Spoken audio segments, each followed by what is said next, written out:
여러분과 저는 한절대의 삶 속에 가장 행복한 곳에 와 있고, 여러분과 저를 가장 더 좋은 사람으로 만들어져가는 거룩한 예배에 우리가 참여하고 있습니다. 하나님이 세상을 왜 창조하셨을까? 성경은 말씀하시기를 사람으로 거하게 창조하셨다고 말씀하십니다. 또 사람은 왜 하나님 만드셨는가? 이사야 43장 7절에 보면 하나님의 영광을 위하여 창조됐다고 말합니다. 뿐만 아니라 같은 장 21절에 보면은 하나님께 찬양하게 하기 위해서 우리를 창조하셨다 하셨습니다. 그래서 인간은 하나님께 예배하는, 하나님께 찬송을 드리는 그것이 인간의 존재의 가치였습니다. 여러분, 그때 아시는 대로 인간만이 아니라 모든 만물이 다 하나님을 찬양하는 것이 하나님의 세계입니다. 여러분과 제가 상상할 수 없는 에덴 동산의 예배가 가장 완전한 예배였겠죠. 거기에 누가 있습니까? 첫째, 예배는 예배 대상이 누군가가 중요합니다. 그 다음에 누가 예배자인가? 그 둘이면 대단히 중요해요. 하나님은 또 그 거룩한 예배를 위해서 시간을 또 하나님께서 만들어 주셨는데, 그것을 거룩한 안식일이라고 또 하나님이 거룩한 예배를 위해서 또 만들어 놓으셨습니다. 틀림없이 모든 만물이 함께 애쓸 것이며 수많은 천사들이 그 안식일에 모여서 하나님께 거룩한 예배를 드렸을 것입니다. 여기에는 뭐예요? 조금도 부족이 없습니다. 첫째, 하나님은 완전하신 하나님이십니다. 거룩하신 하나님, 생명의 하나님, 빛의 하나님이십니다. 그 하나님을 아담과 하는 어떤 사람으로 서 있어요? 그는 정신적으로 뭡니까? 하나님의 형상을 따라 지음받은 자로 그의 영은, 그의 사상은, 그의 모든 감정은 거룩한 하나님께 경배하는 것이 엄청난 동기였고, 그를 움직이는 근원이었습니다.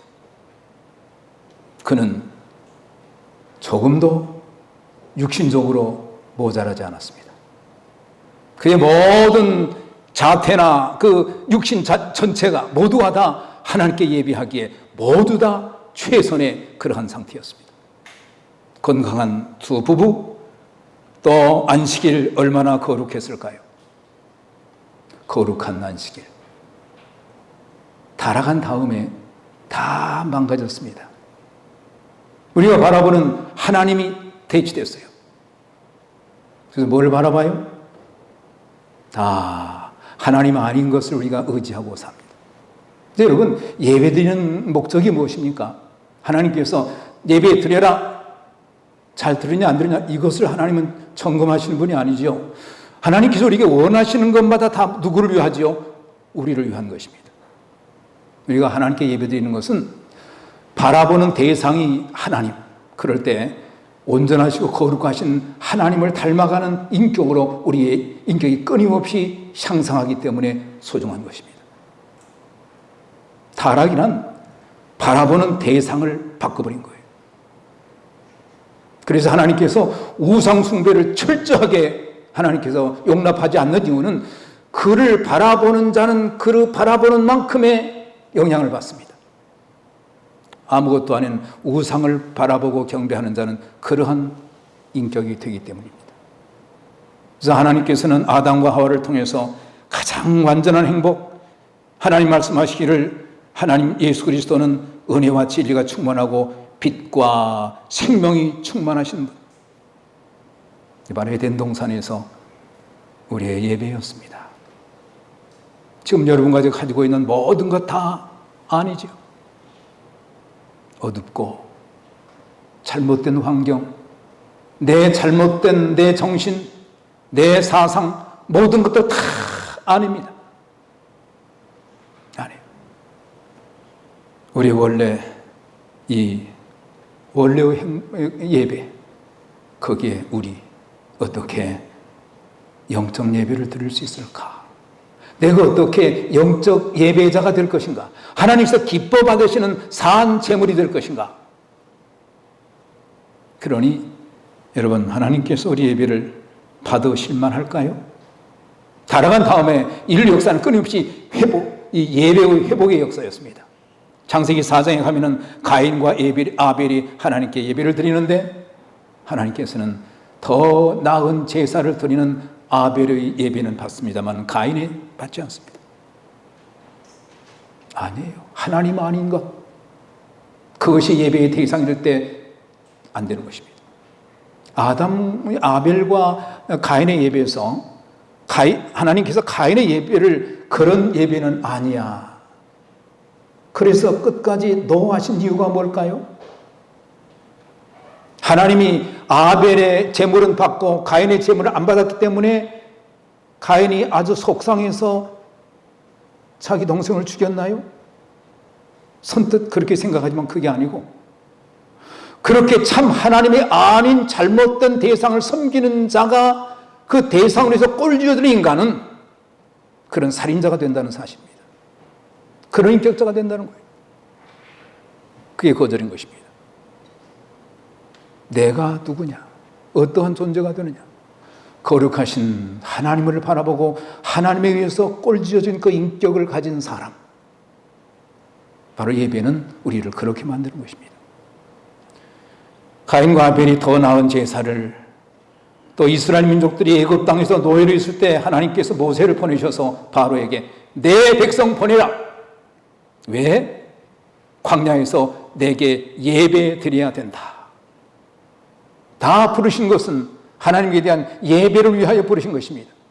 마귀는 끊임없이 이것을 부셔뜨립니다.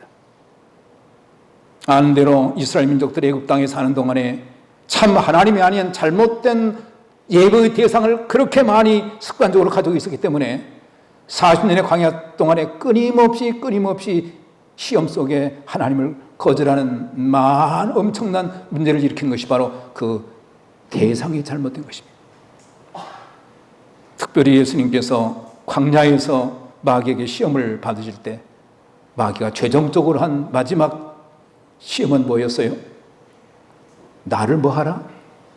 내게 절하라. 그럴 때 예수님은 어떻게 하셨어요? 오직 주 하나님께 경배하라. 여러분과 제가 너무나 소중하게 생각하는 세 천세의 기별이 마지막 기별인데 그 기별의 핵심이 뭔가요? 왜 우리가 이 짐승의 표를 받지 말아야 합니까? 우리의 예배의 대상을 바꿀 수 없다는 것입니다. 창조주 하나님을 경배하라. 마지막 기별조차도 뭐예요? 예배의 회복인 것입니다. 그 예배는 참 하나님을 섬기는 자만이 그의 존재가 하나님처럼 참되고 영원한 존재의 가치가 있기 때문에 그렇습니다.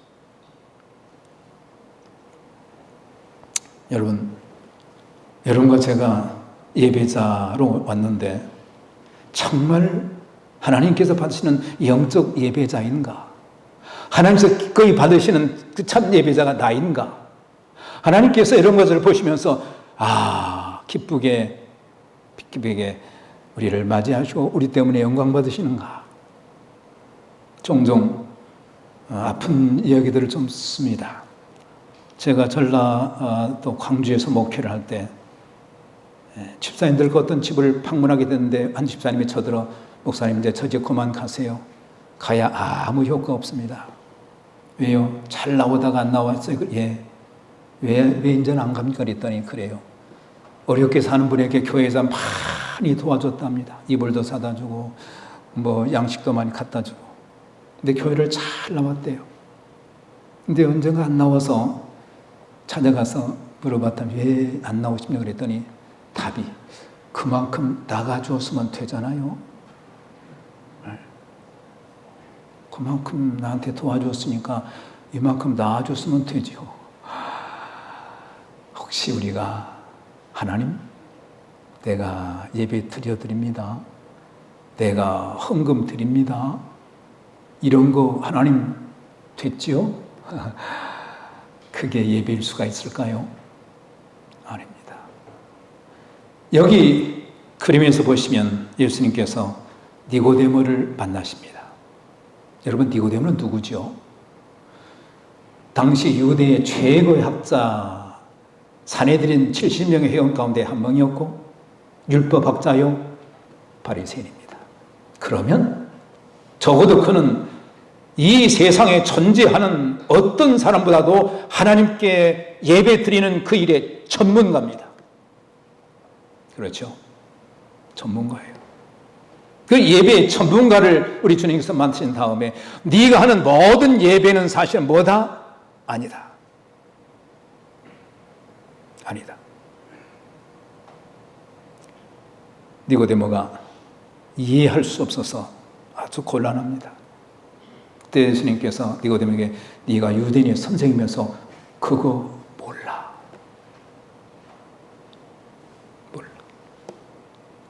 그 어쩔 줄 모르는 그에게 모세가 광야에서 뱀을 든 것 같이 인자도 들려야 하리니 하나님의 세상 이처럼 사랑하사 독생자를 주셨으면 저를 믿는 자는 멸망치 않고 드디어 니고데모의 머릿속에 그의 논리를 이해할 수 없는 그 논리를 주님께서 그가 정통으로 아는 이 구약성계 민수기로 데리고 가서 너 모세가 광야에서 백성들이 다 뱀에 물려 죽을 때 그때 장대 위에 굴뱀을 달고 그걸 바라봐 했을 때 다 살았는데 너 믿느냐? 인간의 논리로는 못 믿어요. 누가 하신다? 하나님이 하신다. 사는 것처럼 예수 그리스도의 거룩하신 희생으로 새 생명을 받지 아니한 자는 사실은 죽은 자인 것입니다. 생명이 없는 자예요. 생명 되시는 하나님은 생명에 의한 찬양을 받으신 분이지 생명은 아닌 것으로 경배받는 분이 아니십니다. 이것을 주님 말씀하시기를 물과 성령으로 거듭나면 중요합니다. 내가 누구냐는 내가 하나님께 예배하는 자인가의 첫 번째 질문은 나는 성령으로 인하여 하나님의 생명을 받은 자인가? 내 마음속에 나의 주 예수 그리스도가 나의 생명의 주님이시고 날마다 나의 힘의 근원 되시고 영원한 구원을 완성해 주신 나의 살아계신 나의 주님인 것을 내 마음에 믿는가? 이러한 믿음을 가진 자는 성령으로 인해서 예수 그리스도를 영접한 생명이 있는 사람이라고 우리는 믿습니다. 그래서 이방 나라는 말할 것도 유대 민족조차도 최고의 예배 전문가인 바리새인 니고데모는 아니다. 오직 성령으로 거듭난 사람만. 그래서 여러분, 너무나 망가진 우리들, 몇십 년 살다가 마지막에는 아무것도 아닌 것으로 사라질 너무나 없는 우리들, 몇십 년의 삶 동안에도 엄청나게 망가지고 사는 우리를 위해서 하나님께서 가장 소중한 선물을 주셨는데 그 선물이 누구예요? 하나님이 세상을 이처럼 사랑하사 누구를 주셨어요? 그런데 우리를 어떻게 하시려고? 부유하신 자로서 가난하게 되시면 그의 가난함을 인하여 우리를 뭐하게? 여러분, 예수님 때문에 얼마나 부유하십니까? 제가 예수님 믿고 15살부터 해서 이제 70이 막 넘어가는데 예수님 때문에 참 부유합니다. 참 부유합니다. 얼마나 부유한지요. 그 거룩한 생명을 저는 얼마나 소중한지, 예수님과 함께 사는 그리스도를 섬기고 그분에 의해서 내 모든 것들을 채워가는 삶이 얼마나 좋은지, 오늘 내일도 그리고 이 죽음의 땅을 넘어 영원한 하나님이 만드시는 영원한 그곳이 바로 우리가 가야 할 마지막 종착지라고 하는 것. 말할 수 없는 부요입니다. 이 부요는 예수 그리스도가 아니고서는 결코 누릴 수 없는, 담이 없는 영원한 세월을 통해서 누리고 감사할 그 부요인 것입니다.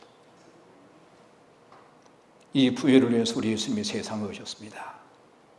근데 중요한 것은 여러분 모두가 다 예배자 아니죠. 네, 예수님 오셨습니다. 예수님이 하나님 앞에 유일한 예배자입니다. 왜요? 그에게는 생명이 있으니까.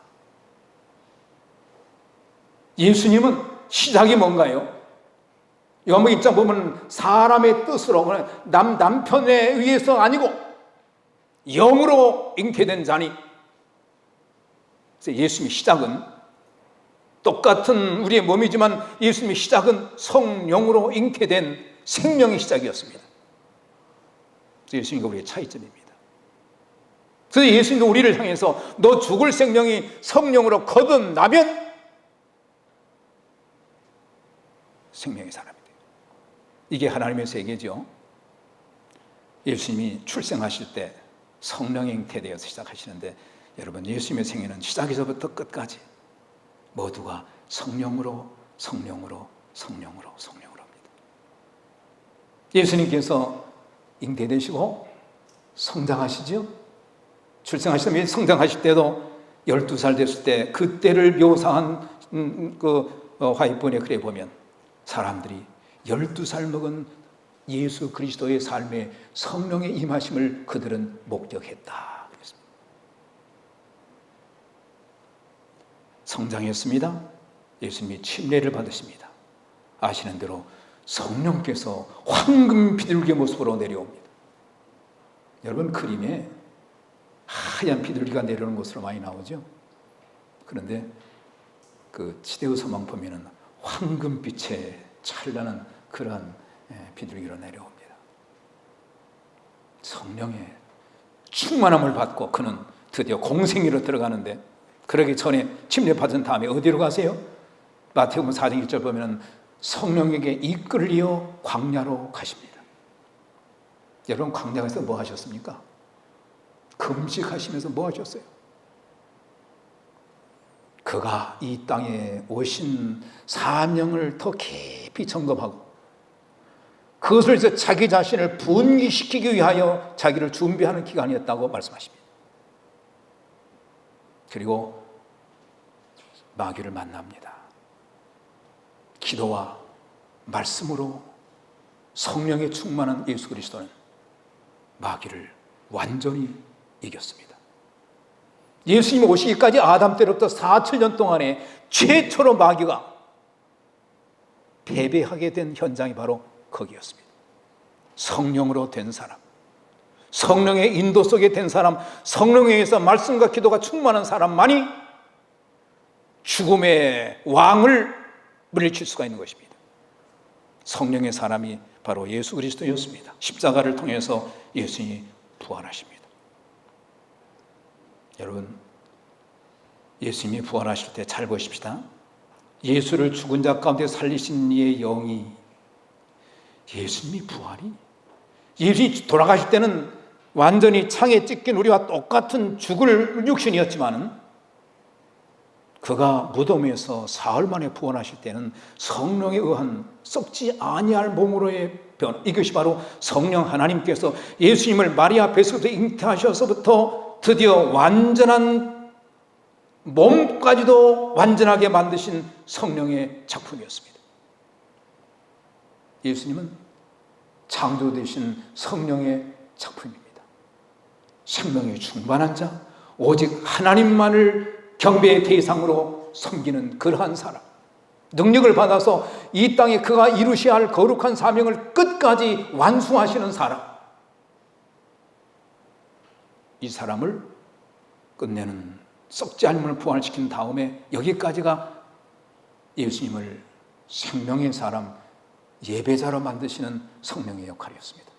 그 다음에 예수님은 성천에 가십니다. 그리고 하늘 성소에 그분의 봉사를 다시 시작하십니다. 이걸 잘 볼 때 여러분과 저가 누군가요?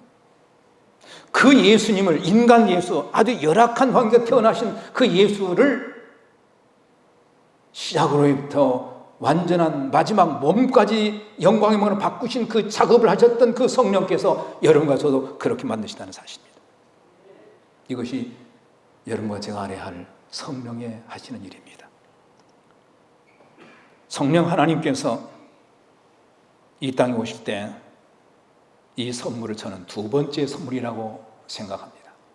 여러분, 성령은 예수님께서 아버지께 간청할 수 있는, 자기 백성을 위해서 간청할 수 있는 가장 고상한 선물이었다.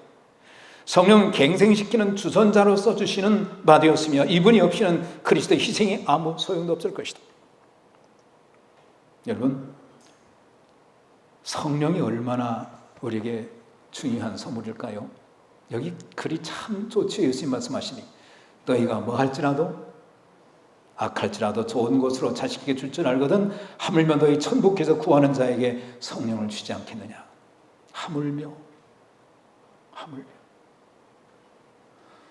부모가 되면 자식에게 가장 좋은 것은 뭐예요? 끝까지 포기하지 않습니다. 안 받아도 포기하지 않아요. 받을 때까지. 가장 소중한 것, 자기 자식이 반드시 가져야 할 것, 그것은 결코 부모는 포기하지 않습니다. 그걸 받아서 아버지, 부모가 원하는 정말 건강하고 형통한 복된 삶을 살기를, 그 간절한 그 갈망이 이루어지는 것을 목표로 해서 그는 결코 포기하지 않는 것처럼 우리 하늘아버지께서는 여러분과 저에게 성령을. 여러분과 제가 하나님의 성령의 선물을 받고 살았나요? 이게 좀 문제인 것 같아요.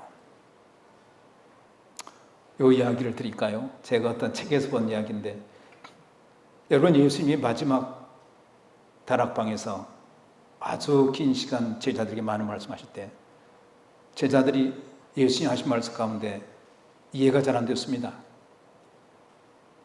뭐라고 하셨어요? 걱정하지 마라. 내가 아버지 집에 갔다가 있을 거 마련한 다음에 데리러 오겠어. 이것을 우리는 뭐라고 그러죠? 예수님의 재림이라고 그래요. 대단한 희망이죠. 약속. 그 다음에 두 번째 약속 뭐예요? 내가 떠나가는데 내가 너희를 고아같이 두지 아니야. 성령이 오시면 성령에 의해서 내가 너희들과 함께 있을 거야. 걱정하지 마. 너희들 결코 외롭지 않아. 성령이 오시면 이런 일을 하실 거야. 얼마나 여러 번 강조해 주시는데, 이 두 가지 놀라운 약속을 놓고 제7 안식일 예수 절임들이 강조는 대개 예수님의 재림 같아요. 두 가지 약속 가운데. 제가 재림교회 1963년도에 들어왔습니다. 제가 15살 때 들어오니 안식일을 거룩하게, 그때는 안식일 날 집에서, 교회에서 밥도 안 주었습니다. 집에 가면 뭐 조금만 일해도 안식일을 범하는 것으로 생각해서 집에 안 가요. 교회에서 밥도 안 주기 때문에 하도 배고프면 우물에서 물 들이켜서 배 좀 채우고, 기다렸다가 애 들으면 그 아이들을 가르치고, 해가 져도 밥 주는 사람 없어요. 해가 질 때까지 기다려서 마지막 예배 드린 다음에 집에 가면 배가 얼마나 고픈지, 저희 할머니가 저한테 교회에서 밥도 안 주냐? 지금도 그 생각이 나요. 그래서 안식일을 잘 지켜야 돼. 곧 예수님 오시오.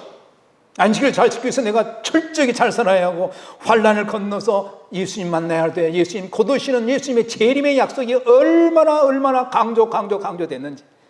나쁜 건가요? 잘 됐어요. 좋은 겁니다. 그런데 문제는 한 가지 약속이 제7 안식일 예수 재림교회에서 좀 등한이 되지 않았을까, 이런 이야기입니다. 한 과부가 고생하면서 자기 아들 하나를 잘 키웠습니다. 아주 잘 컸어요. 아주 실력이 있어요.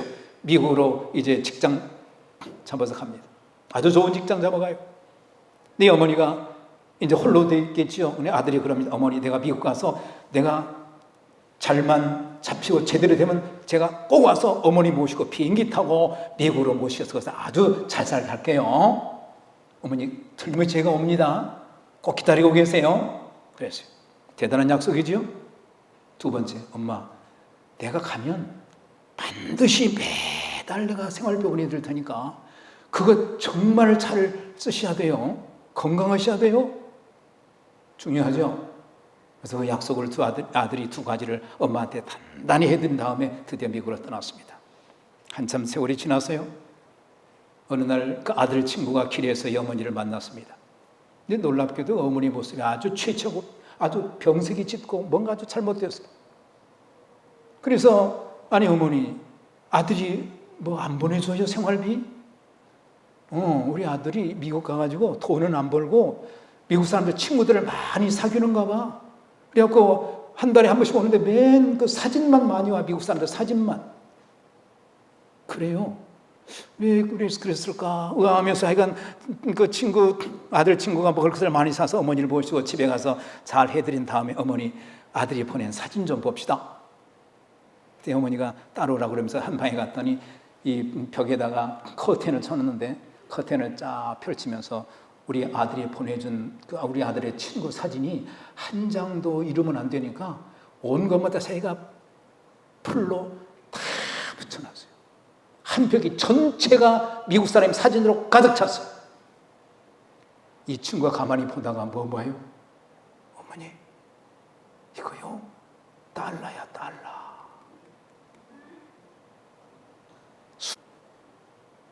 어쩌면 여러분과 제가 예수님의 두 가지 약속, 내가 다시 오리라 그런 재림의 소망과 또 하나 성령을 보내주시리니, 그것이 우리의 삶에 넉넉했던가? 특별히 재림교회는 어땠을까? 그래서 화이트보이는 그런 것을 정확히 이렇게 놨습니다.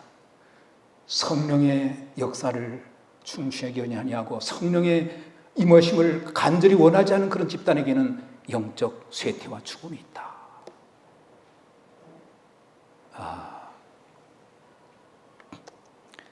성령께서 오셨습니다. 예수님의 대리자로 오셨습니다. 예수님이 하늘을 가시면서 내가 모두와 함께 있겠는데 무엇으로? 성령 하나님으로.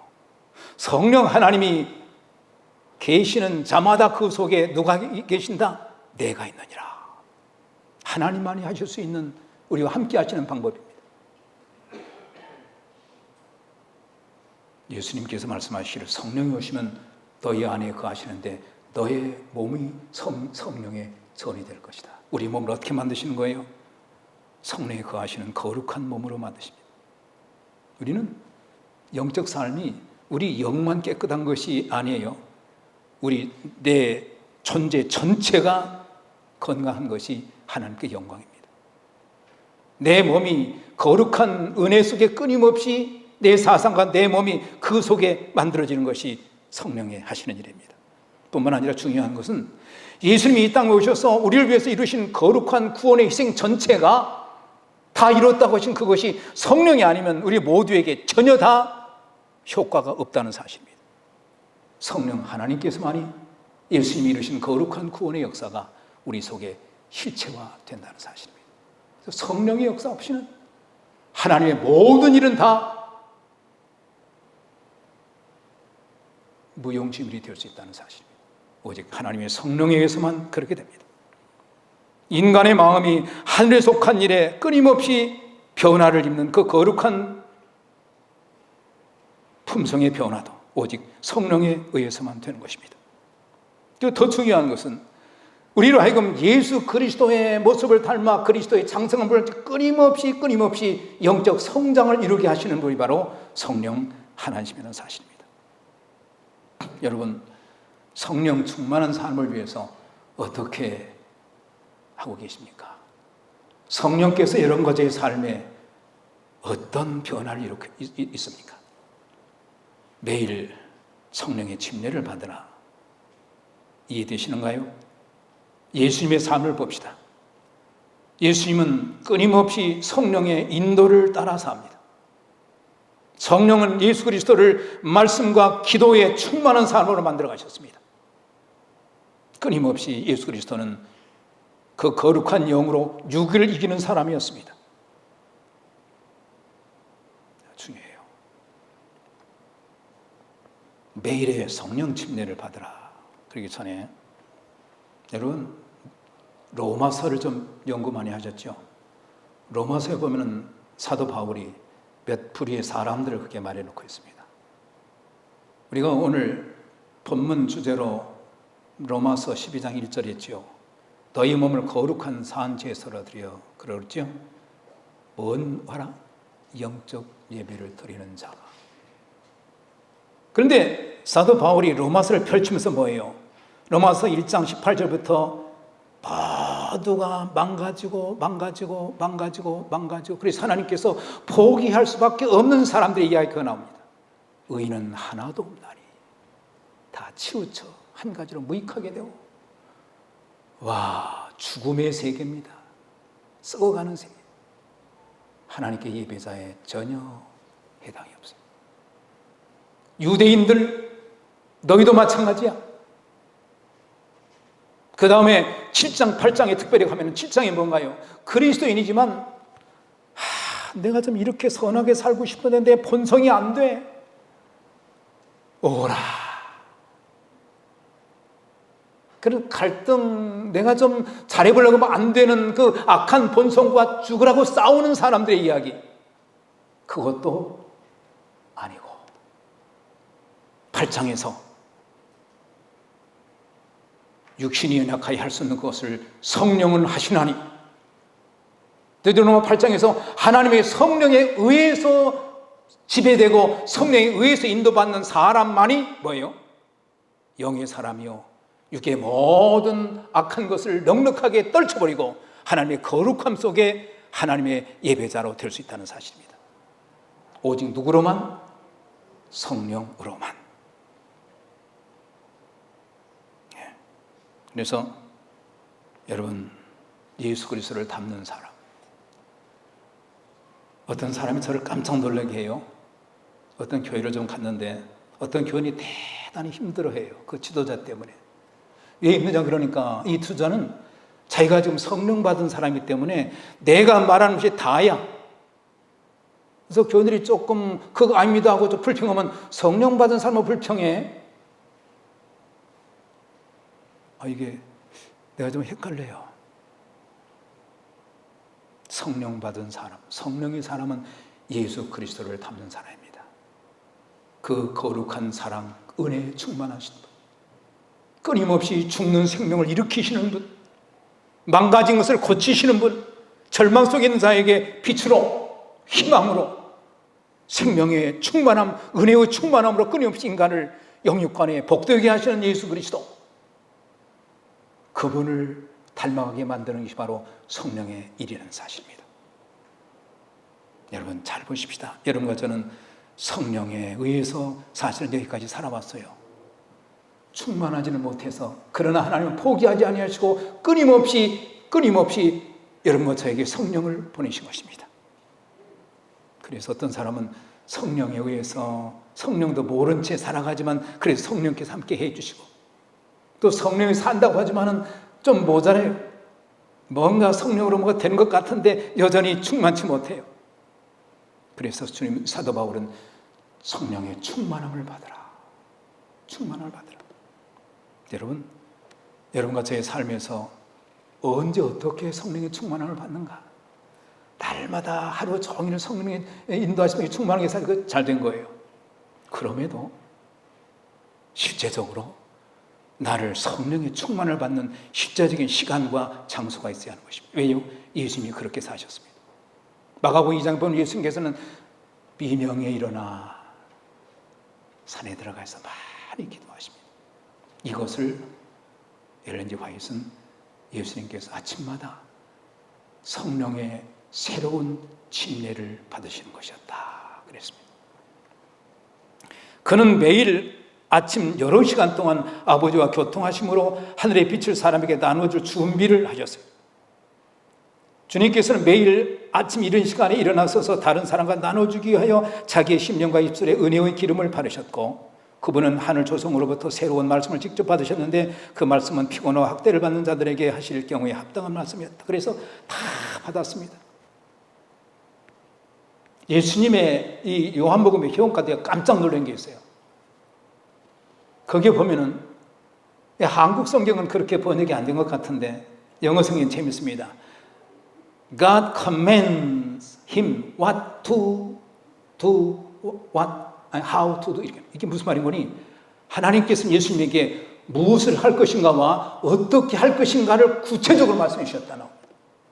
근데 예수님은 놀랍게도 나는 한마디도 내 아버지께서 주시지 않은 것은 나 말하지 않아. 여러분, 요한복음 읽어보면 깜짝 놀랍니다. 예수님이 하시는 것마다 이 스스로 나는 한마디도 내 말에는 없어. 내 아버지께서 주신 말씀만 하는 거야. 뭘 의미해요? 그 아침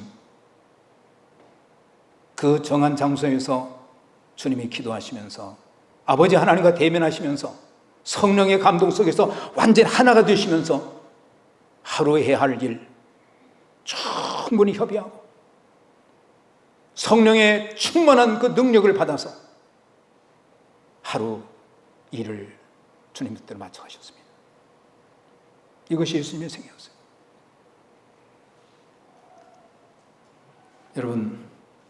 여러분과 저의 새벽은 어떤 새벽인가요? 볼지어다 내가 문 밖에서 두드리노니 누구든지 내 음성을 듣고 문을 열면 내가 그에게로 들어가 그러도 부르먹고 그는 나로도 먹으리라. 언제 여러분과 제가 엽니다. 들어오세요. 그러시나요? 필요합니다. 어느 때가 제일 좋아요? 새벽이 제일 좋습니다. 주님처럼 문을 열고 주님 들어오세요. 성령 하나님께서 예수님을 우리 속에 들어오시도록 하십니다. 여기 보면은 잘 있어? 잘 살아? 그게 아니죠. 와서 뭐 하세요? 먹고 나로 너로 먹고. 뭘 의미해요? 상당한 시간입니다. 우리가 아침에 하나님 말씀을 열고 하나님 말씀을 깊이 함께 예수님의 은혜 나누면서 성령의 역사 속에 말씀으로 쭉 우리를 채우는 것입니다. 그리고 거룩한 성령의 능력을 받기 위해서 간절히 기도하는 것입니다. 이걸 일컬어서 예수님은 새벽마다 성령에서 새로운 침례를 받는 것이었다. 저는 제가 이렇게 조금 나이 들어서 목회 생활을 한 36년 했습니다만 발버둥 치다가 잘 안 된 것들이 많은데 그 중에 하나가 새벽에 내 자신을 주님과 함께 보내는 시간을 그 습관 만들기가 너무나 쉽지 않았어요. 그런데 여기는 그런 기록이 많습니다. 기도 장소와 시간에 대해서 습관을 만들어라. 그렇게 지시놓습니다. 기도하는 정신이 완전히 습관이 되게 하라. 정한 시간에 정한 장소에 기도하라. 여러 군데 기록해놨습니다. 이렇게 나왔습니다. 그래서 여러분과 제가 성령의 사람이 되어가는 것입니다. 성령의 충만한 사람, 예수 그리스도를 닮아 끊임없이 성장해 가는 사람인 것입니다. 그래서 여러분과 제가 나 때문에 내 주변 사람들이 어둠에서 빛으로 생명 위축에서 나 때문에 생명이 더 건강해지는 그러한 나, 바로 성령에 의해서 만들어지는 사람입니다. 여러분 로마서 8장 19절부터 끝까지 보면은 거기에 아버지 하나님과 예수님과 성령 하나님이 나오시는데 재미있어요. 여러분 집에 가서 오늘 안식일 잘 읽어보시면 좋아요. 거기 보면 아버지 하나님께서는 뭐예요? 우리를 사랑하셔서 우리를 아시고 부르시고 우리를 의롭다 하시고 우리를 영화롭게 하시고 우리를 얼마나 복되게 하시는지 그 계획을 하시고 막 쏟아놔요. 그러면서 자기 아들을 아끼지 아니하시고 우리를 위해서 내어주시니가 뭘 더 아끼겠느냐? 우리를 얼마나 사랑하시는, 그래서 우리를 위해서 그의 아들까지 주시면서 남김없이 끊임없이 주시는 우리 아버지께 나오고, 그 다음에 예수님은 아버지의 보좌 우편에 앉으셔서 우리를 중보하시는 예수님으로 나오고, 그 다음에 성령은 어떻게 나와요? 성령은 말할 수 없는 탄식으로 우리를 위해서 기도하십니다. 우리가 어떻게 기도할 바를 알지 못할 때 성령 하나님께서는 우리와 함께 기도하십니다. 여러분, 지금 성령 하나님께 우리의 삶의 현장에 계시는 하나님이 바로 성령 하나님이십니다. 성령 하나님이 어줍지 않은 우리의 기도를 다 그의 거룩한 올바른 기도로 잘 만드셔서 우리 예수님께로 보내면, 예수님은 우리 성령에서 준비된 우리 기도를 받으셔서 그분의 의와 희생으로 의로 우리의 기도를 싸서 아버지 하나님께 드린다고 했습니다. 그러니 여러분, 하나님께서 우리 기도를 받으실 때 우리가 더 나은 제물이고 우리가 드리는 기도가 예수 그리스도의 의에 쌓여서 드리는 기도이니 하나님께서 얼마나 기쁨으로 우리의 기도를 응답하실까요? 성령은 오늘 현재 여러분과 저의 삶 속에 이렇게 우리를 위하여 간구하시는 분이십니다. 드디어 여러분 아시는 대로 예수님이 아까 말씀드린 대로 로마서 8장 11절에 예수님이 마지막 성령의 갈무리는 죽음에서 부활할 때 영으로 예수님을 부활시켜서 영생의 몸으로 만드시러 완성시킨 것처럼 여러분과 저도 로마서 8장 11절 후반 보면은 너희 안에 거하시는 그의 영으로 말미암아 너희의 죽을 몸 살리시리라. 그러니 이 말 보면은 예수님이 구름 타고 오셔서 우리를 눈 깜짝할 사이에 썩을 몸으로 해서 썩지 않은 몸으로 바꾸실 때 누가 하신다? 성령께서 하신다. 예수님을 영생의 몸으로 무덤에서 일어나시게 하신 그분이 여러분과 저도 그렇게 해서 우리를 완성시켜서 여러분과 저 어디를 간가요? 하늘집으로 가서 드디어 완전한 거룩한 예배에 참여하게 되는 것입니다. 그 완전한 사람, 성령께서 인친 예수 그리스도를 닮은 영의 사람 우리, 거기에 창조주 하나님 정의치 하시고 새하늘과 새 땅 거룩한 안식일 새롭게 창조된 만물과 함께 드리는 영원한 예배, 이것이 여러분과 저가 약속받은 우리의 예배입니다. 하늘 왕국의 예배. 여기 요한계시록 5장 11절부터 쭉 보면은 6장까지 보면은 하나님의 보좌와 어린 양의 보좌가 있고 모든 천사들이 모든 구원받은 모두가 다 무생물까지도 다 온 우주 거미들이 다 하나님의 영광 찬송하는 거룩한 예배가 지금 준비되고 있습니다. 거기에 우리는 초대받은 자요 성령에 의해서 영적 예배를 드리는 자로 이 땅에서 준비되는 것입니다. 마지막입니다. 우주의 예배로 누가 우리를 초청해요? 성령과 신부가 말씀하시기를 오라 하시는도다. 듣는 자도 오라 할 것이요 목마른 자도 올 것이요 원하는 자는 값없이 생명수를 받으라. 성령 하나님께서 새 예루살렘과 함께 우리에게 외치기를 오라, 이 거룩한 예배에 너희들 다 초청한다. 생명이 넘치는 곳, 빛이 충만한 곳, 하나님의 사랑이 충만한 곳, 나뿐만 아니라 모든 작은 만물 하나까지도 하나님의 세계에서 생명이 충만한 것들이 모두 올바로 된 성령의 생명을 간직한 사람들이 드리는 거룩한 예배, 그 예배가 하나님의 생명의 예배입니다. 성령 하나님께서 여전히 아버지와 예수 그리스도의 그 보좌에 함께 앉지 아니하시고 여전히 그분은 우리를 함께 계시면서 우리를 예배로 초청하시며 우리로 하여금 예배를 드리도록 끊임없이 도우시는 성령 하나님의 일이십니다. 이 거룩한 예배, 오늘도 여러분과 제가 성령의 사람으로 새벽마다 성령의 새로운 침례를 받는 사람으로 끊임없이 성령의 충만함을 받아서 영적 예배를 드리기 합당한 산 제물의 삶이 되시기를 간절히 기원합니다.